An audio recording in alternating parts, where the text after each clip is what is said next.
सरपंच संतोष देशमुख यांच्या हत्या प्रकरणातील मुख्य आरोपी असलेला वाल्मिक कराड जो आहे तो आज जामीन अर्ज कोर्टाने फेटाळलेला आहे.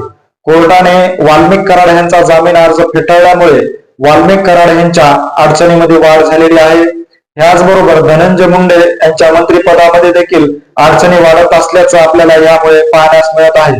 नेमका आज वाल्मिक कराड यांनी जो जामीन अर्ज दाखल केलेला होता त्या अर्जावर कोर्टामध्ये काय घडलेलं आहे, घडलेल्या सर्व घडामोडीमुळे धनंजय मुंडे यांच्या मंत्रिपदाची जी उत्सुकता लागलेली होती ती आता कशी पद्धतीने लांबणीवर गेलेली आहे, धनंजय मुंडे यांच्या अडचणीमध्ये कशा पद्धतीने वाढ होत आहे या विषयाची सविस्तर माहिती आपण या पुढील व्हिडिओच्या माध्यमातून सविस्तर जाणून घेऊ. तर नमस्कार मंडळी, बीड जिल्ह्यातील केज तालुक्यातील मस्साजोग गावचे सरपंच असलेले संतोष देशमुख यांच्या हत्या प्रकरणामधील मुख्य आरोपी असलेला वाल्मिक कराडसह इतर आरोपी जे आहेत ते सध्या अटक असल्याचं आपल्याला पाहण्यास मिळत आहे. वाल्मिक कराड यांनी सर्वोच्च न्यायालयामध्ये जामीन अर्ज दाखल केलेला होता. या जामीन अर्जावर आज सुनावणी देखील पार पडलेली आहे. परंतु खऱ्या अर्थानं पाहिलं तर सुनावणी होण्या अगोदरच वाल्मिक कराड यांनी जो जामीन अर्ज दाखल केलेला होता तो जामीन अर्ज जो आहे तो सर्वोच्च न्यायालयाकडून फेटाळण्यात आल्याचा आज आपल्याला पाहण्यास मिळालेला आहे. वाल्मिक कराड यांचा जामीन अर्ज फेटाळल्यामुळे वाल्मिक कराड यांच्या अडचणीमध्ये अधिक वाढ होत असल्याचं आपल्याला पाहण्यास मिळत आहे. त्या अगोदर देखील एकदा वाल्मिक कराड यांनी या सर्व प्रकरणामधून मला दोषमुक्त करावे यासाठी देखील त्यांनी अर्ज दाखल केलेला होता. बीड जिल्हा सत्र न्यायालय त्याचबरोबर औरंगाबाद खंडपीठाने देखील वाल्मिक कराड यांचा दोषमुक्तीचा जो अर्ज होता तो देखील फेटाळलेला होता. त्यानंतर वाल्मिक कराड यांनी आज परत हा जामिनीचा अर्ज जो आहे तो दाखल केलेला होता तो देखील सर्वोच्च न्यायालयाने फेटाळला असल्याचं आपल्याला पाहण्यास मिळालेलं आहे. सरपंच संतोष देशमुख या हत्या प्रकरणाला जवळपास 1.5 वर्ष लोटलेलं आहे. आजही संतोष देशमुख यांचं जे कुटुंब आहे ते न्यायाच्या प्रतीक्षेमध्ये असल्याचं आपल्याला पाहण्यास मिळालेलं आहे. 2024 मध्ये संतोष देशमुख यांची हत्या घडल्याचं आपण सर्वांनी पाहिलेलं आहे. संपूर्ण महाराष्ट्र हादरून जाईल अशा पद्धतीने त्यांची हत्या करण्यात आल्याचं आपण पाहिलेलं आहे. फोटोच्या माध्यमातून कशा पद्धतीने संतोष देशमुख यांना या सर्व आरोपींनी संपवलेला आहे हे आपण पाहिलेलं आहे. संपूर्ण महाराष्ट्र जो आहे तो त्या आरोपींच्या विरोधामध्ये कशा पद्धतीने रस्त्यावर उतरल्याचं देखील आपल्याला पाहण्यास मिळालेलं आहे. संतोष देशमुख यांच्या कुटुंबियाला न्याय मिळावा यासाठी मोर्चे आंदोलन देखील काढण्यात आलेले होते. त्याचबरोबर ह्या सर्व प्रकरणातील मुख्य आरोपी कोण आहे तर वाल्मिक कराड असल्याचं देखील बोललं जात होतं. त्यानंतर मकोका कायद्याअंतर्गत वाल्मिक कराड सह इतर 6 आरोपींना अटक झाल्याचं आपण पाहण्यास मिळालेलं आहे. त्याचबरोबर संतोष देशमुख हत्या प्रकरणाविषयीच्या वेळोवेळी सुनावण्या देखील पार पडत आहेत. या सुनावणीच्या माध्यमातून सरकारी वकील जे आहेत या हत्या प्रकरणाविषयीचे महत्वाचे पुरावे जे आहेत ते या न्यायालयामध्ये सादर देखील करत असल्याचं आपल्याला पाहण्यास मिळत आहे. डिजिटल पुरावे महत्वाचे पुरावे मानले जात होते. ते डिजिटल पुरावे जे आहेत ते सरकारी वकिलाच्या माध्यमातून न्यायालयामध्ये देखील देण्यात आलेले आहेत.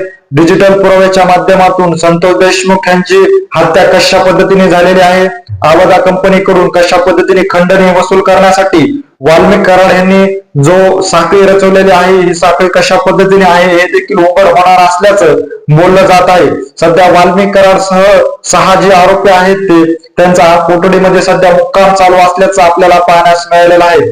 वाल्मिक कराड यांनी सर्वोच्च न्यायालयामध्ये जामीन अर्ज दाखल केलेला होता.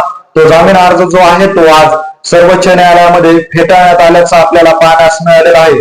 सर्वोच्च न्यायालयाने वाल्मिक कराड यांचा जामीन अर्ज फेटाळल्यामुळे वाल्मिक कराड यांच्या अडचणीमध्ये वाढ झाली असल्याचं देखील बोललं जात आहे. त्याचबरोबर दुसरीकडे पाहिलं तर 3 ते 4 दिवसापूर्वी धनंजय देशमुख जे संतोष देशमुख यांचे बंधू आहेत त्यांनी एक खूप मोठा दावा देखील केलेला आहे. त्या दाव्यामुळे पूर्ण महाराष्ट्राचं जे लक्ष आहे ते पुन्हा ह्या हत्या प्रकरणाकडे लागल्याचं आपल्याला पाहण्यास मिळालेलं आहे. धनंजय देशमुख हे प्रसार माध्यमांशी बोलत असताना त्यांनी एक महत्वाचा दावा केलेला आहे की संतोष देशमुख हत्या प्रकरणातील 6 आरोपी जे आहेत ते अटक करण्यात आलेले आहेत. त्या 6 आरोपीपैकी सर्वांचा आका जो मानला जात आहे तो म्हणजे वाल्मिक कराड देखील अटक आहेत. परंतु यामधील एक महत्वाचा आरोपी म्हणजे कृष्णा आंधळे जो आहे तो सध्या फरार असल्याचं आपल्याला पाहण्यास मिळालेलं आहे.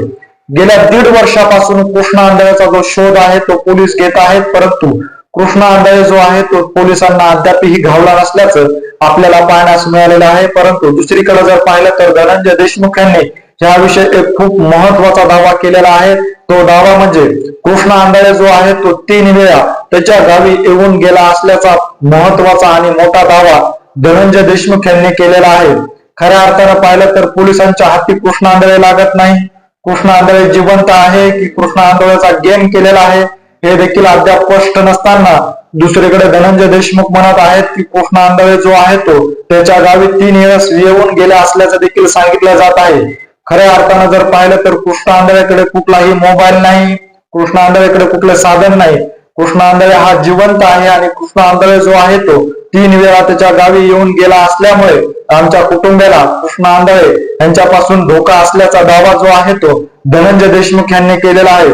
पोलिसांनी कृष्णा आंधळे यांना लवकरात लवकर अटक करावी आणि त्याच्या मुसक्या आवळाव्या अशी मागणी देखील प्रसार माध्यमाशी बोलताना धनंजय देशमुख यांनी केलेला आहे. गेल्या 1.5 वर्षापासून न्यायाच्या प्रतीक्षेमध्ये असलेले देशमुख कुटुंबीय जे आहे ते आज न्याय मागत आहे.